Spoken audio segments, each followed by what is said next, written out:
Urban FM 104.5. Urban FM 104.5. Ça se passe sur les 104.5 Urban FM, la station urbaine, et vous écoutez le Da Fresh Morning On avec Elvis. Elvis, bonjour. Bonjour Da Fresh. Comment tu vas? Ça va bien. Toi, tu es un gars de Nzeng. Je suis un gars de Nzeng. Il y a le nettoyage Nzeng propre, zéro déchet. Bien sûr, je serai là-bas dimanche à partir de 7h du côté de la Gabo Prix de Nzanyo en Nouvelle Cité. D'accord, ok. Pour participer à cet événement. Pour participer, évidemment, il faut que le quartier soit propre. Tu as regardé la fête de la musique. Dernière étape, l'étape de Nzeng. L'étape de Nzeng, c'est le plus grand quartier de Libreville, c'est le plus grand quartier du Gabon, c'était l'apothéose, quoi. C'était le feu. C'était le but, comme les gens ont l'habitude de dire, quoi. C'était karma. C'est pas un quartier. Une réussite totale. C'est une commune. Normalement, on doit bientôt revendiquer la commune quand même parce que la ville de Nzanyo. La ville de Nzanyo. On est près de 200 000 habitants. Le grand Jean-Paul. Oui, c'est possible. Nzanyo et cette près de 200 000. Oui, c'est possible. Et tu as regardé le dernier concert? Oui, j'ai regardé le dernier concert. C'était le feu. Une réussite totale. Ouais. Quelles sont les prestations qui t'ont marqué? La prestation qui m'a... il y a deux qui m'ont marqué. Il y a celle du groupe Aïeux. Tout le groupe était au complet. Les gars ont mis le feu. Ils ont attendu seulement la fête de la musique 2022 pour se mettre ensemble pour faire un concert à Libreville. Aïeux n'a jamais fait un concert à Libreville. Je te dis que... Ah bon? Non, Aïeux n'a jamais fait un concert à Libreville. Oh, non, je savais pas. Non. Aïeux, ils ont fait une tournée nationale, mais ils n'avaient pas fait l'étape de Libreville. Aïeux, rattrapez-vous. Ah bon? Oui. Rattrapez-vous. Ils avaient fait du sale à Port-Gentil. Ce sont les vacances. Rattrapez-vous. Donc il y a la prestation d'Aïeux qui m'a marqué parce qu'ils étaient au complet. Il y avait Andro, Chala, Barabas, Magenta, et juste à côté, le ministre était à côté pour encourager ces gars en fait. Oui, bien sûr. Et il y a des gens qui criaient, le ministre, prenez le micro. Je disais non, c'est une cérémonie officielle, donc il est là en tant que ministre. Il ne peut pas prendre le micro. À la limite, il se lève pour encourager les gars parce qu'en fait, Aïeux, c'est le ministre Massassi. Massassi, c'est Aïeux. Donc, du coup, il a encouragé les gars, en fait. Il y a aussi la prestation de Michael Jackson à Nice. Oh, c'était le haut niveau. D'accord. Alors, le sport. On parle de sport ce matin. On parle de la signature de Ulrich Enemela qui a signé du côté d'Angers. Du SCO d'Angers pour 3 ans. Il faut souligner qu'après la signature de Yohan Obiang en deuxième division à Caen, voici un autre international gabonais qui signe du côté du SCO d'Angers, Enemela, qui signe un contrat de 3 ans. On espère vivement que durant ces 3 ans-là, il va pouvoir s'affirmer au niveau de l'attaque, parce que c'est un jeune, il a 21 ans, il a vraiment besoin de cette nouvelle signature pour pouvoir très bien relancer sa carrière. Tu as une idée de là où il a été formé? Il était formé en Angleterre, mais avant il était du côté de Brighton. Mais à Brighton, c'est la première ligue, c'était compliqué. C'est pas facile en fait. Oui. Donc on a aussi la CAF qui a publié les 30 joueurs nominés pour le Ballon d'Or africain. C'est quand? C'est le 21 juillet. Le 21 juillet, le Ballon d'Or. Donc il faut souligner qu'il n'y a pas eu l'édition 2021, il n'y a pas eu l'édition 2020, parce que le dernier joueur, à cause du Covid, le dernier joueur à avoir gagné le Ballon d'Or, c'est Sadio Mané, qui a eu le Ballon d'Or 2019, qui a été remis en 2020. Donc en 2020, il n'y a pas eu de cérémonie, en 2021, il n'y a pas eu de cérémonie, et là, la cérémonie va se passer le 21 juillet, et il y a 30 nominés. Ça se passe où? Généralement, ça se passe du côté de Lagos. Généralement, ça se passe du côté de Lagos. Donc, la CAF qui a sorti les 30 nominés, et on note l'absence de Pierre-Emerick Aubameyang. Parce que lorsqu'on voit les 30, on a les 3 derniers vainqueurs. Il s'agit de Sadio Mané déjà, qui est le grand favori, Mohamed Salah et Ryan Mahrez. Mais Aubameyang, qui est parmi les 4 anciens vainqueurs, il n'est pas nominé. C'est quand même étonnant. Oui, par rapport à sa saison, il faut souligner qu'Aubameyang oui, c'est vrai qu'il est venu à l'intersaison, à cause de la CAN. Ils ont préféré quel type de joueur en fait? Ils se sont basés sur quoi? D'accord. Bon, en les fait, compétitions continentales. C'est pas tellement aussi étonnant hein, parce qu'il a fait il Ouais. n'a pas participé à la ils CAN. ont regardé au niveau de la CAN. Voilà. Ils ont regardé Voilà. les prestations en club. Voilà. Tu vois un peu. Et il faut savoir qu'il est venu en cours de saison au Et Barça. quand on parle des prestations en club, Aubameyang avait été écarté du groupe d'Arsenal au début de saison. Oui. Donc, ce qui fait que tout ça a pesé. Il a passé des situations, des moments difficiles. Ensuite, maintenant, il est allé au Barça où au début, pour commencer, c'était pas ça. Mais après, il a pu s'affirmer avec 13 matchs joués, 10 buts. Donc, c'est sûrement par rapport à ce passage à vide là que la CAF ne l'a pas sélectionné. En fait, il n'a pas eu une saison complète normale. Oui. Quoi. Et sur le plan continental, on se souvient de tout ce qui a été dit aux sorties de la CAN, lorsqu'ils ont été remis à disposition de leur club à cause du Covid, etc. Et puis la sortie en boîte. Voilà, donc tout ça l'a apaisé parce que derrière aussi, quand y a des joueurs qui sont nominés, on regarde l'attitude du club, on regarde l'impact du joueur dans le club, on regarde aussi l'apport en équipe nationale. Donc parmi quelques présélectionnés, on note Mahrez, Ryan Mahrez, qui a remporté en 2016. Il y a le jeune Bertrand Traoré. On a Vincent Aboubakar qui a fait une bonne saison. On a Sadio Mané. On a le buteur ivoirien Sébastien Haller qui a fait une bonne saison. On a Nabil Keita. On a Sofiane Bouffal. On a quelques joueurs tels que Saliou Cissé. Donc ils sont 30 si on commence à citer. Est-ce qu'il y a des favoris? Bien sûr qu'il y a des favoris. Le premier favori, c'est Sadio Mané. Et ensuite, tu as Mohamed Salah. Et je pense aussi que ces deux joueurs-là sont aussi favoris pour le Ballon d'Or. Mais sauf que le Ballon d'Or, c'est beaucoup plus Benzema. Je mettrai aussi Mahrez. Voilà, il a quand même eu la première ligue et puis il a été finaliste de la Ligue des Champions. Donc là, tu as parlé, ça c'était pour le Ballon d'Or africain. Comment ça se passe en fait? Qui vote? Le Ballon d'Or africain, il y a des sélectionneurs. Des sélectionneurs des États, des pays, des équipes nationales. Des équipes nationales. On a aussi les capitaines et on a aussi les journalistes. En fait, on va dire c'est le Ballon d'Or africain, c'est une copie-collée du Ballon d'Or européen. D'accord. En fait. Donc, quand on parle des journalistes, là, ça veut dire que les journalistes qui sont reliés à quoi bien sûr, à la Confédération africaine de football. Oui. Ils ont des journalistes accrédités à la CAF. Ce sont ces journalistes sportifs. Bien sûr. Ici, le numéro 1, c'est Pablo Moussodji Ngoma. C'est Pablo Moussodji Ngoma. Donc, ils ont là, ce sera en 3 étapes. Puisque là, il y a 30 nominés. Je pense qu'au sorti de ces 30-là, ils vont sûrement réduire la liste à 15. Ensuite, ils vont descendre à 10 et ensuite, au fur et à mesure. Donc, c'est... Pour garder les 3 premiers. Pour garder les 3 premiers. Et le grand favori, c'est, comme on a dit, c'est Sadio Mané parce que cette saison, il a fait une magnifique saison et il a signé encore du côté du Bayern. Le Bayern de Munich qui est carrément le plus grand club allemand, en fait. On va continuer toujours dans le sport. On va parler du championnat scolaire universitaire. Je l'ai annoncé le mercredi. Il y avait des finales universitaires qui se sont jouées. Et du côté du volet, l'Institut des sciences de l'organisation a remporté le titre en battant l'Université des sciences de la santé. Pour le volet. Oui, pour le volet. 3-7-0. Et au niveau du football chez les dames, l'Université Omar Bongo a battu l'Université des sciences de la santé. Et pour le match de la 3e... Donne-nous les scores. Pourquoi tu passes directement comme ça? Bon, le temps qui nous est imparti, je vais rapidement donner les scores. L'Université Omar Bongo, chez les femmes, a battu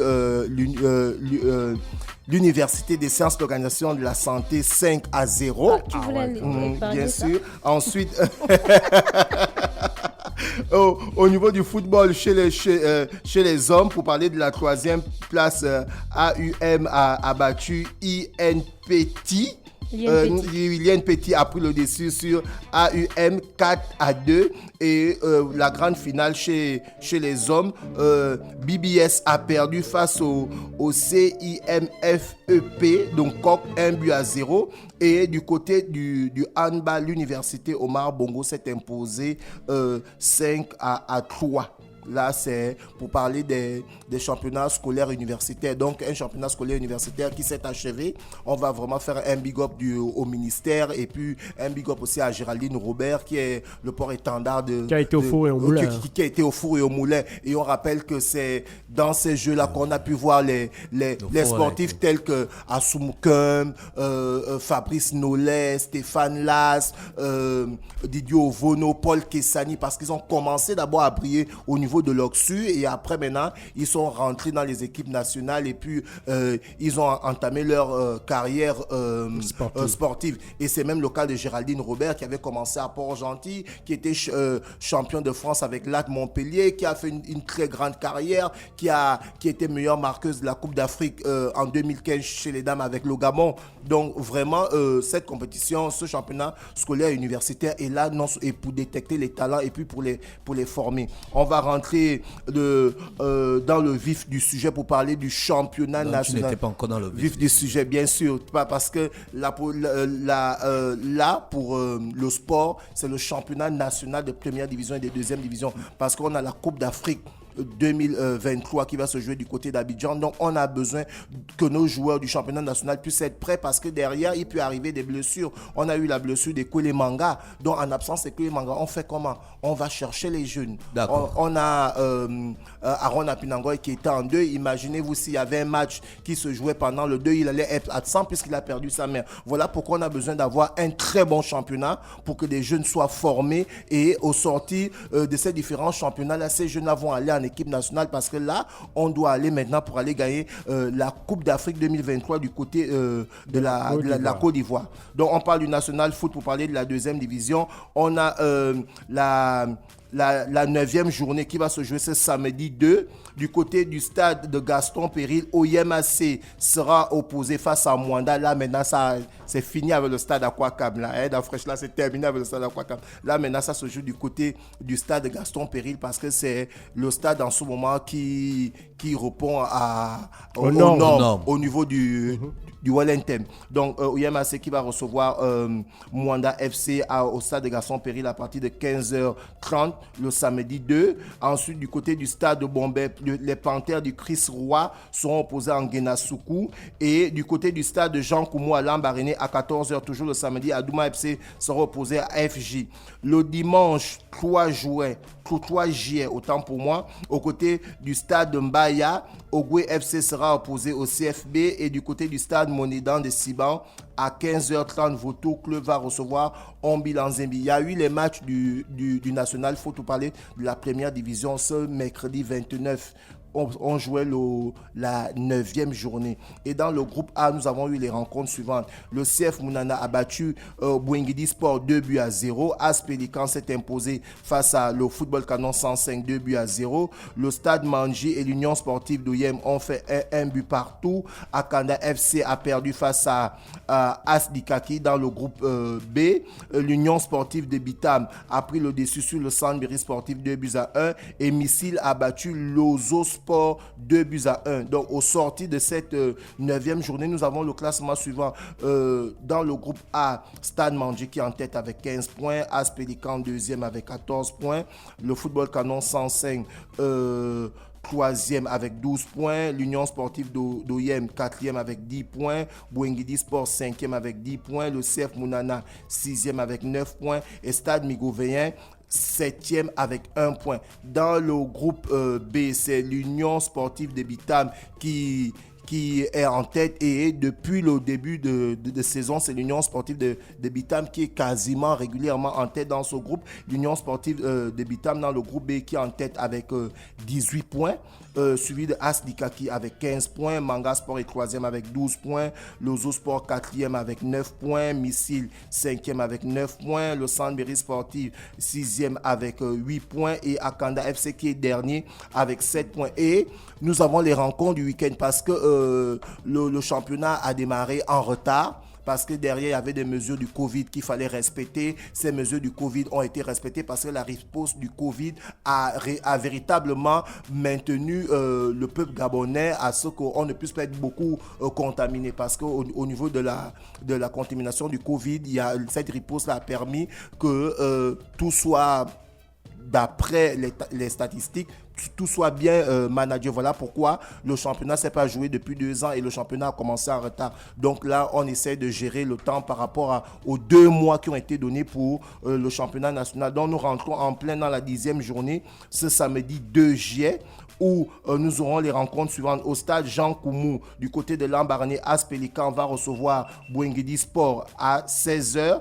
Du côté du stade de l'INGS, le CF Mounana sera opposé au Football Canon 105. Le samedi toujours. Le dimanche 3 juillet, du côté du stade Gaston Péry, l'Union sportive de Yem va recevoir stade Migoveyen. Là, c'était le groupe A. Dans le groupe B, le samedi 2, du côté du stade Edis Ngari, à Ovendo, le centre mairie sportif va recevoir Akanda FC à 15h30. Du côté du stade Monidan de Siban, à 15h30, Missile sera opposé à Manga Sport, le choc. Et le dimanche, du côté du stade Bombay, à 15h30, As Dikaki va recevoir l'Union sportive de Bitam. Donc voici un peu les différentes rencontres qui vont se dérouler ce week-end pour parler du National Foot de première division et de seconde division. Merci Elvis, sur les 104.5 Urban FM, la station urbaine. On parlait de sport. Et Nérut, le week-end se passe comment? Oui, ça se passe d'abord du côté du délectable. Amateur de karaoké, apprêtez vos cordes vocales. Donc chaque premier vendredi du mois, participez au karaoké et tentez de repartir avec de nombreux lots pour un droit de participation de 10 000 francs par personne. Donc le tout dans une ambiance assez fun. Et l'activité va être accompagnée par J Respect Me, l'artiste qui en sait une très belle voix, donc il va parrainer la plus belle voix du Gabon. Donc c'est karaoké qui se passe du côté du délectable chaque premier vendredi du mois. Donc merci de vous inscrire au 077 98 01 01 077 98 01 01. C'est au délectable à Cherco, donc en face de la pharmacie Le Bon Samaritain. Et ce soir, on se retrouve du côté du Waibar au Radisson. Au délectable là-bas, quand on chante, on gagnerait. Mais si j'ai dit, en fait, il y a 3 lots. Donc le plus gros lot, donc c'est 150 000 francs avec une bouteille de champagne. Oui, donc si vous avez une belle voix, une magnifique voix pour chanter, par contre. Bien sûr, bien sûr. Un peu comme la mienne. Donc si vous avez une magnifique voix, n'hésitez pas, allez-y simplement. Moi, oui, du côté du délectable, vous aurez peut-être la possibilité de gagner les 150 000 francs. Je vais fumer tout le monde ce soir.